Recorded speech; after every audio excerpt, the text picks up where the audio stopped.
Thank you. Good afternoon, everyone. Thank you for the warm welcome.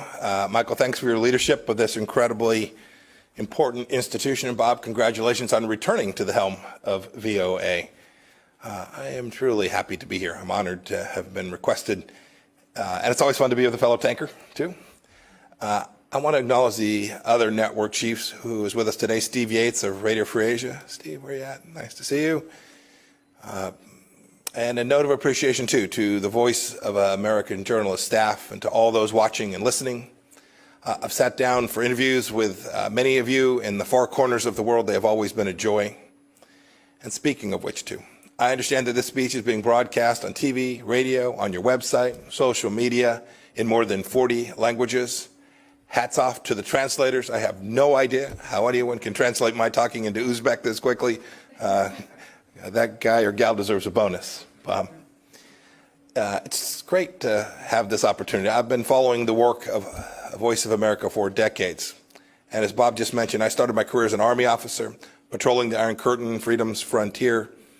In the 1980s, I couldn't cross into East Germany. I was serving in a little town called Binlock. West Germans couldn't cross either. But your broadcast, Voice of America broadcast, could.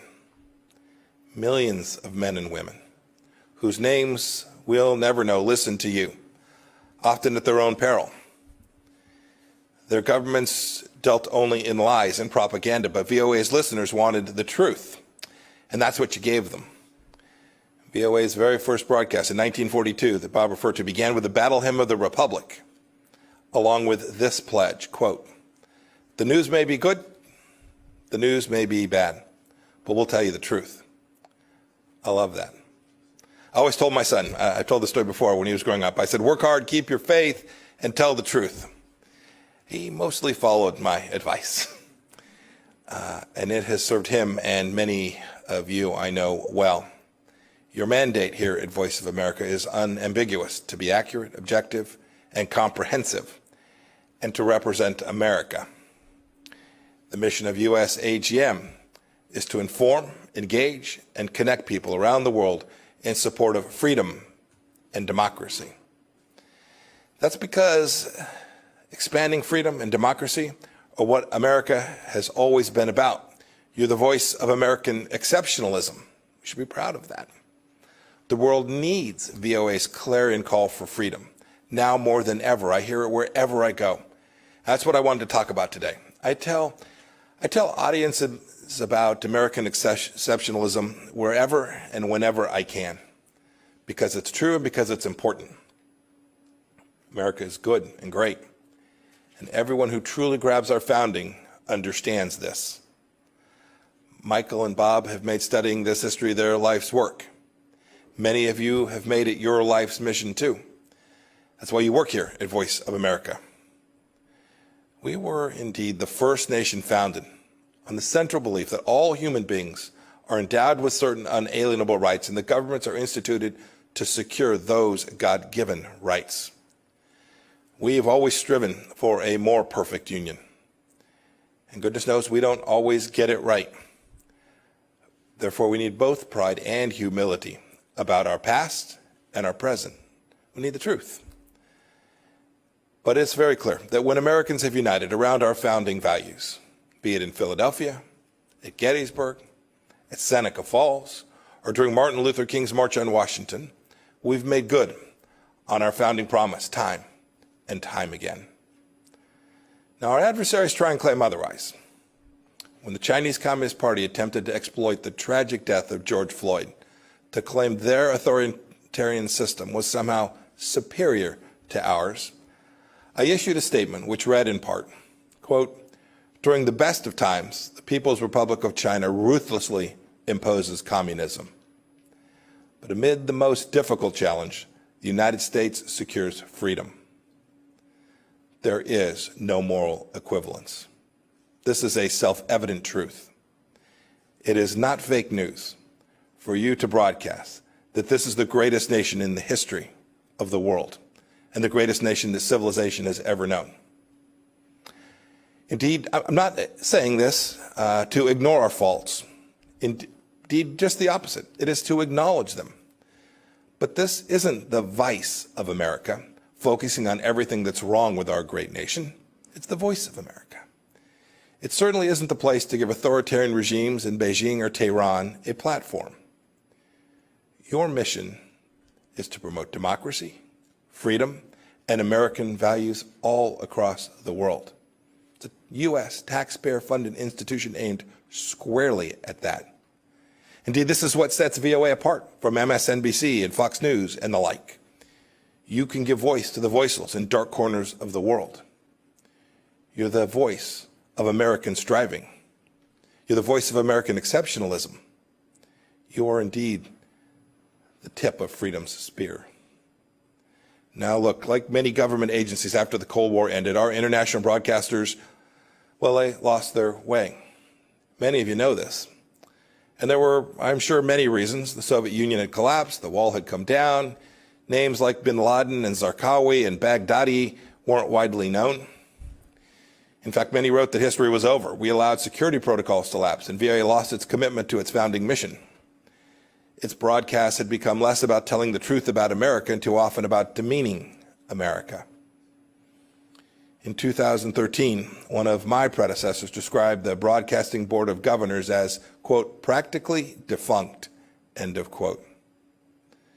Look, that's in part why Congress created the role of CEO of the US AGM on a bipartisan basis. And it is again why I'm here today. I read that some VOA employees didn't want me to speak here today. I'm sure it was only a handful. They didn't want the voice of American diplomacy to be broadcast on the Voice of America.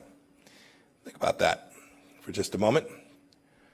Look, we're all part of institutions with duties and responsibilities higher and bigger and more important than any one of us individually.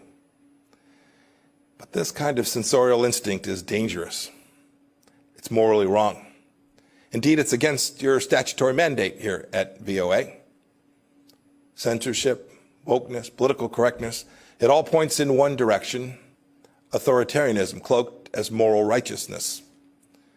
Similar to what we're seeing at Twitter and Facebook and Apple and on too many university campuses today. It's not who we are. It's not who we are as Americans. And it's not what Voice of America should be. It's time that we simply put wokeism to sleep. And you can lead the way. You all know. That's why you came here. There's a new dawn here at Voice of America. The American public doesn't know this, but when Michael took office, some 1,500 employees, almost 40% of the workforce, had been improperly vetted, including many with high-level security clearances. VOA was rubber stamping J-1 visas for foreign nationals, including some from communist China. We shouldn't be doing that. We have plenty of Mandarin language speakers here in America, and we are building, growing, teaching, educating more committed patriots, some of Chinese American descent who are amazing people. The Trump administration team is working to fix these national security threats. We want to vet employees properly. We want to reorient VOA to its mission of truth and unbiased reporting. We want to depoliticize what takes place here. It's too important for the American people and for the world. Returning this organization to its charter and its charge to spread the message of freedom, democracy, and American exceptionalism. This isn't about politicizing these institutions. We're trying to take politics out. And that's a pretty good feature story for whoever wants to write it up. As Secretary of State, I'm telling you all of this because I want the best for the people here and for this organization, because you are vital to helping America shine light into the darkest places with the power that only America can muster. Governments like those in China, Iran, North Korea, they don't have the respect for the universal dignity of every human being in the way that America does. Indeed, that is what America was founded upon. Those regimes are anathema to everything that our nation stands for. We know that government exists to serve people. They believe that people exist to serve government. And VOA's work is vital.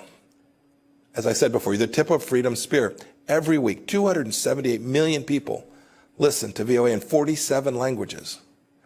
There are Iranians who are listening to you, wondering if they'll ever be able to shed their Islamist shackles.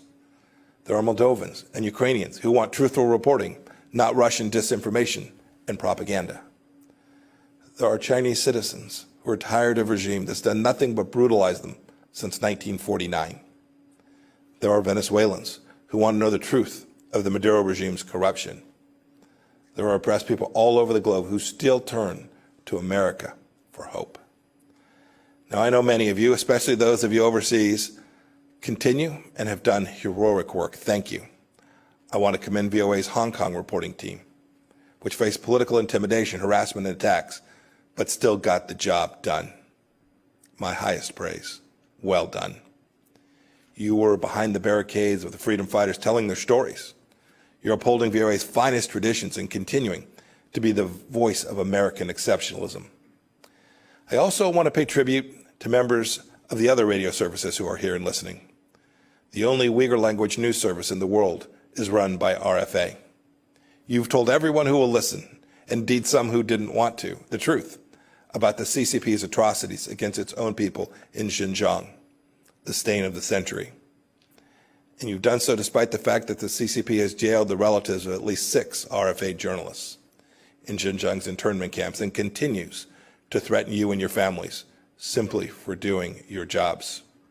Your work takes courage. Please keep telling everyone who will listen what's happening in the toughest parts of the world. The world expects it, and America will be better off for it. I want to leave you with a quote that conveys why the VOA's mission is so critical before I take some questions from Bob. This quote's from a ways back. It's from George Washington. He said, quote, "Truth will ultimately prevail where there is pains to bring it to light," end of quote. When America brings truth to the world, we bring light. Don't forget that. It's what you do. May God bless you. May God bless the voice of America, and God bless these United States. Thank you all.